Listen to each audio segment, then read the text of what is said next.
Est-ce que tu peux juste nous rappeler le codage des flex chez le groupe L'international code flex. Sixio, Alors, Strixon, si on le retrouve en fait, on chez le les deux? retrouve sur deux produits, et sur les shafts Zexio et sur les shafts Miyazaki, qui consiste à aller un peu plus loin que la réflexion de dire voilà, j'ai un shaft regular ou j'ai un shaft stiff ou j'ai un shaft senior.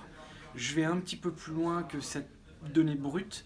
On vient chercher une donnée qu'on détermine par une valeur qui va de 1 à 9 sur 4 sections du shaft de façon très précise, puisque on prend une mesure à 10, à 20, à 30 et à 40 inches au départ du butt.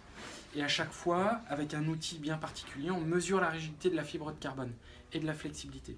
Et on applique une valeur donc, qui va de 1 à 9, en sachant que 1 c'est senior, 3 c'est régular, 5 stiff, 7 extra stiff, 9 double X. Et donc une valeur intermédiaire comme le 4, bah, c'est pas un régular, c'est pas un stiff, c'est une valeur intermédiaire, un régular stiff. Et on applique cette série de 4 chiffres qui va nous donner un peu une radiographie du shaft et des points de flexion. Et sur la version précédente, on était sur une valeur qui était de 7, 4, 2, 4. Donc on avait une valeur qui était plutôt haute et rigide sur le type et le butt.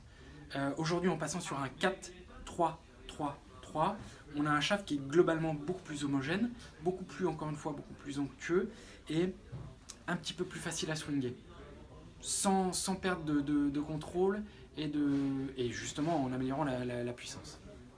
Juste filmer le 4-3-3-3. Par contre, moi, j'ai jamais vu de 9 encore, hein.